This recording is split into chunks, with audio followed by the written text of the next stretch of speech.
One of the most exhilarating elements in video games is always the boss battles. Whether they're encountered at the end of a major story beat or purposely sought out by those looking for a formidable challenge, boss battles serve to test a player's understanding of specific gameplay systems and how far they can be pushed. But while most boss fights end up being brute force affairs where, assuming players aren't grossly overleveled, they will need to use their toolkits in optimum fashion to make it through, there are other bosses where the challenge can seem insurmountable at first, until you find out they have a crippling weakness. Unlike common vulnerabilities to certain elements or highlighted in-game strategies, these particular weaknesses are a bit more debilitating. Think of them as an Achilles heel, whereby players are able to achieve a quick and almost unfair victory. We've covered a few of these before in the past, but for this video, we wanted to turn this over to you, the viewers. So with the caveat that we won't be including more than one boss per game, here are 7 brutal bosses that had unexpected but exploitable weaknesses, according to you, the viewers. And we're going to kick things off with Defender X from Final Fantasy X. Final Fantasy X features some intense and thrilling boss battles, with entries like Seymour Flux and Yunalesca being notorious in this regard. But amongst the game's compendium of lesser bosses, one often stands out due to how punishing it seemed, at least on the surface. Defender X was a mech-like entity that the party faced on the bridged area between the Calmlands and Mount Gagazet. It possessed incredible defense and could dole out some serious damage with its normal attacks. This was then compounded by Mighty Guard, Blast Punch and Haymaker, very potent abilities that further enhanced its defensive capabilities while dealing incredible damage. These elements conspired to make Defender X a troublesome foe, especially for inexperienced or underprepared players. But there was a specific and somewhat unexpected weakness that could be exploited: Provoke.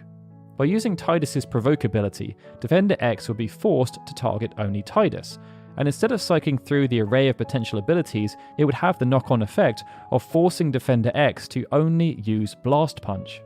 Left unchecked, this ability could really hurt the party due to its gravity-based nature, as it was the perfect dovetail with Haymaker.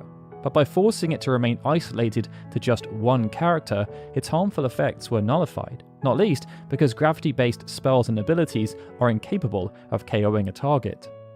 With this strategy in place, the party then just needed to use Armor Break and then watch Defender X crumble. Final Fantasy VII Remake introduced a wealth of intriguing details, with the city of Midgar featuring plenty of embellishments. This sentiment was applied to almost every aspect of the game, and one of the most commendable areas was with the combat. It saw almost every encounter elevated to new heights, and one of the areas where this was perhaps felt more than others was with the one-on-one duel against Rufus Shinra. This fight is notorious for its troublesome nature, not least because of the complications added by Darkstar, and this notion is only further enhanced when playing on hard mode.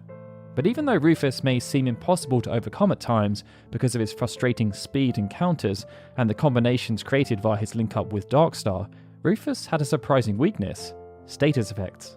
Even though status effects are in almost every Final Fantasy game, they are seldom useful, as bosses are often granted immunity to almost all of the useful ones.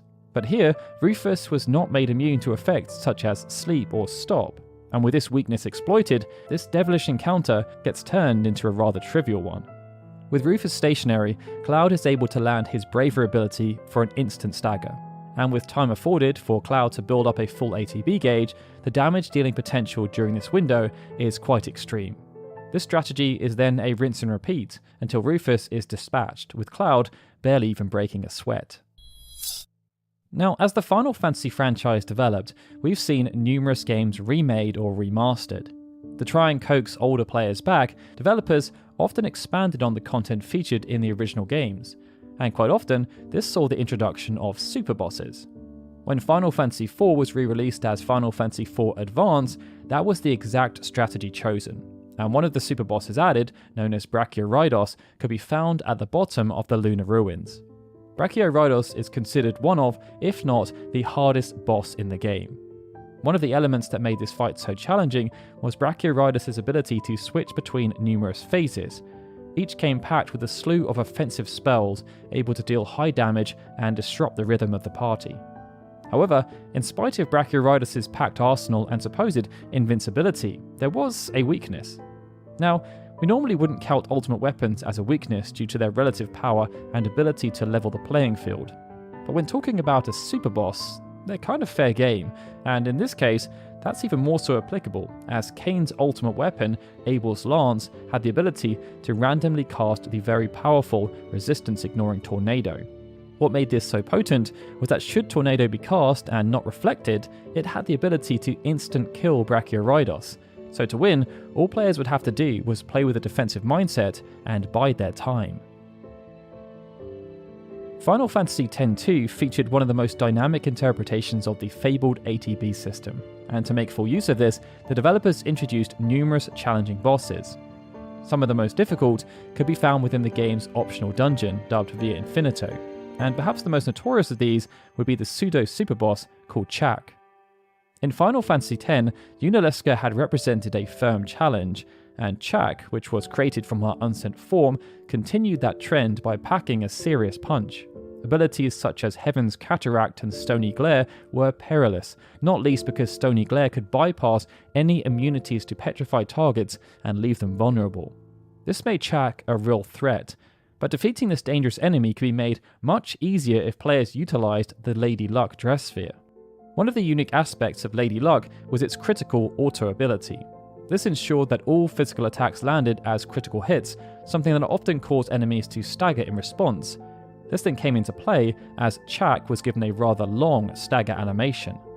This long animation meant that if players repeatedly attacked Chak in a specific rhythm using the Lady Luck dress sphere auto ability, it would become stun-locked and prevented from taking a single turn, which then meant Chak could be defeated with relative ease. When discussing exploitable weaknesses, the conversation can't go too far without mentioning the famous instances where curative and restorative spells and items can be used to great effect against undead enemies.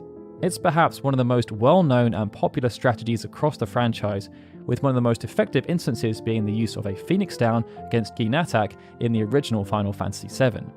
But whereas many previous instances of this were with mandatory bosses encountered during a regular playthrough, there's also a final boss that has the same weakness, the Dark King from Final Fantasy Mystic Quest. And to make it worse, the quality of the spell didn't even really have to be that high due to the nature of the weakness.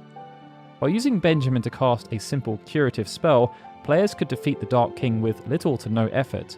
But unlike the other, perhaps more well-known instances of curatives being used to defeat powerful foes, this didn't happen because the Dark King was undead. Rather, this outcome stemmed from an overflow glitch, wherein the cure spell cast against the Dark King inadvertently broke the damage limit. This would then result in over 10,000 points of damage being dealt within a single turn. So while it's rather commonplace to see a curative spell cause mass damage or one-shot enemies sporadically, that weakness has seldom applied to what is thematically the most important battle in the game. For this next entry, we're choosing to be a bit more unorthodox, as it sees us venture a bit deeper into the Final Fantasy family tree than normal, and that's because the boss featured is from Bravely Second.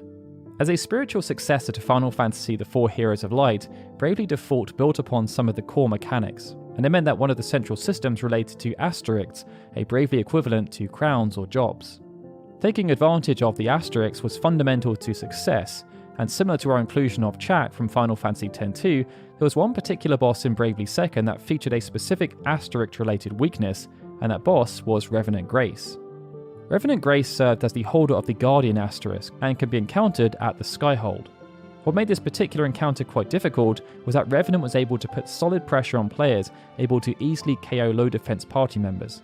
But the real trouble started once Revenant's health reached about 1/3 of its total value, as it was at this point that he would be able to possess party members and use them against the player. However, this tactic will come with a serious drawback. By this point in the game, players would have already acquired the Exorcist asterisk, and the unique property of this asterisk were its undo abilities, which were capable of restoring target entities to a previous state. It meant that moves like Undo HP and Undo MP would revert the target back to whatever HP and MP they had at the beginning of the previous turn. Thus, the Exorcist asterisk would prove to be the key factor in securing a much easier victory against Revenant, as players could wait for him to stop possessing a party member and then use Undo HP to instantly kill him by reducing his HP to 0.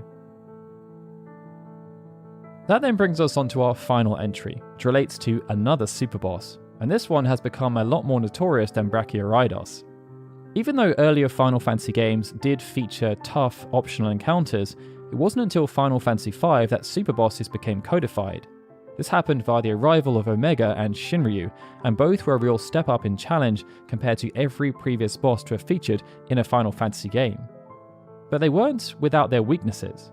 Shinryu, for example, could have some of its power stripped away by each member of the party equipping coral rings. Omega posed an altogether different challenge to Shinryu. It had incredible defensive attributes and some devastating offensive abilities, such as wave cannon and delta attack. Now, as with many other mechanical entities, Omega did have a weakness to lightning, but it wasn't so much of an Achilles heel due to Omega's defensive wall, which even included permanent shell.